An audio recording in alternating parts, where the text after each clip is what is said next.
this is Pepsi coming to you from New York. I'm currently at Hudson Yards. This is one of the most expensive regions. It's recently constructed. There's a lot of these high-end residency restaurants. And this one today I'm going to is called Gachadani. It is a Spanish restaurant, and it got a recognition from the Michelin Guide for 2023. And it looks like this restaurant's got good food, so I'm here to try today. Spanish food, Gachadani. Gachadani was opened by renowned Spanish chef Dani Garcia, whose restaurant in Spain had received 3 Michelin stars before its closure. Following that closure was the opening of Gachadani in New York. It serves avant-garde cuisine, and the menu features food from the chef's hometown, southern Spain, namely Andalusia. Okay, so here's the first dish appetizer. This is croqueta de ibérico jamón. So this is the croquette with a piece of jamón on top. Oh, it's so creamy, almost exploded. You see the sauce here? This should be a one-bite thing, but I'm showing you what's inside, so here we have. It's a very savory, creamy side, and the ham is extremely fatty and a little umami. This is good. Okay, so next one we have oxtail brioche. All right, this is brioche, and you have oxtail inside as the filling, so kind of like a mini sandwich thing. Look at that, that's the oxtail inside. Oxtail is the type of carb that is very tough. It really takes a long time for the collagen to break down, to get soft, to get tender. But once you've done that, the flavor is incredibly rich. I think also add a slight acid in here to balance it. So it's pretty good, it's not gonna be too heavy. Next up, we have tuna duo, basically tuna tartare from 2 types of cut, belly and loin, with pickled pipirana on top, which was an Andalusia condiment typically made with tomato, onions, and bell peppers. The tuna was very fresh and made into sizable chunks, letting it a pleasant chew. The texture of the loin was comparable to beef tartare, while the belly part was fattier and gave it a hint of creaminess, which was then balanced by the pipirana and lemon zest. Next one, I had a cocktail called mariposa, which means butterfly. It used lemon sparkling beer called cava and 2 different types of syrups. It was very refreshing, slightly acidic, and not too strong. It felt like a beefed up version of cava that I had in Spain due to the added acidity and syrup. It was quite good. Next one, we had an appetizer called pulpo con paparina. Grilled octopus slices with mashed potato soaked in paprika oil. This was a very hearty dish, with tender octopus and sweetness from paprika oil. Very simple, but good. Next up, we have chipirone asciudinta, meaning little squid cooked in its own ink. Sounds kinda cute and horrible at the same time. This is a very typical dish originated in the Basque Country, but you can also find it all over Spain. The last time I had this dish was when I was in the Basque Country.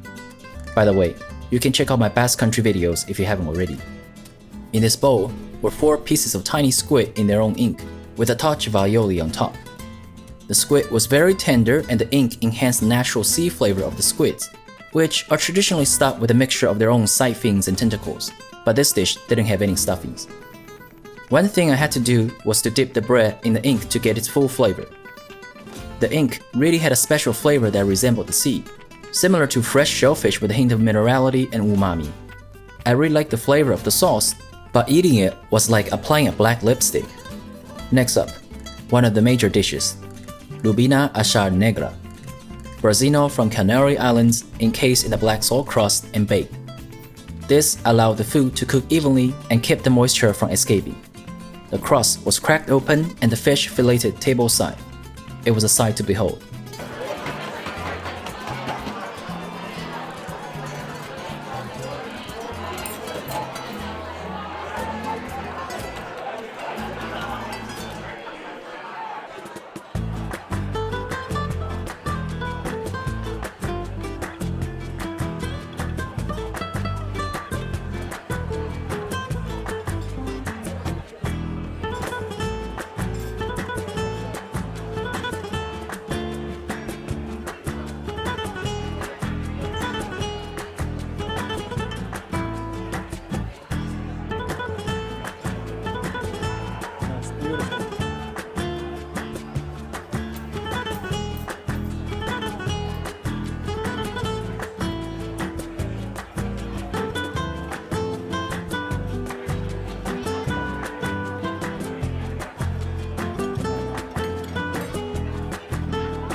The fish was portioned into our plates so we could get straight into it. The fish was tender and moist, and this dish doesn't have a ton of flavor. It's more about savoring the flavor of the fish itself, and on that note, it was quite good. There was also a side dish of potato slices in tomato broth. Simple but good. We also had some baby lettuces to pair with the fish. The lettuces were crunchy and soaked in vinegar, giving them slight acidity.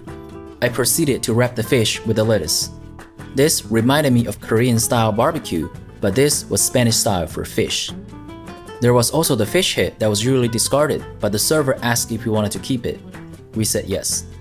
The meat in the fish head usually has a bit more flavor, but those were tiny and hard to get out with a fork and knife, so you could skip it. Next dish, another showstopper. We got a black paella, or should I say arroz negre.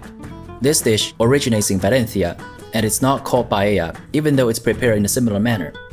Now, it could be found anywhere in Spain, including Andalusia.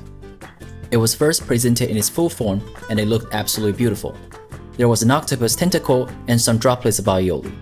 It was then taken away to be portioned into our plates. I did prefer having the cookware tableside for better presentation, but the space constraint clearly spoke for itself. The texture was just like paella. The rice was kind of firm but cooked through, and the dish was again cooked in squid ink, so it had the flavor of the sea, a pleasant complexity of ocean and umami. The octopus was tender and had a slight char smoky flavor. It served as a good protein complement to this dish, but the highlight here was really the rice. I just couldn't get enough of it. Only that it served as black lipstick again. 吃这个东西就不能用薯条舔，越舔越甜。 The dish reminded me of the taste that I had in Barcelona. The food was amazing, and I was happy with my culinary trip on the tongue to Andalusia. Alright, so I have just finished my dinner at Casa Dani. It is pretty good. I enjoyed it. This is Fipski. I make videos about food and travel, and I'll see you in the next one. Ciao.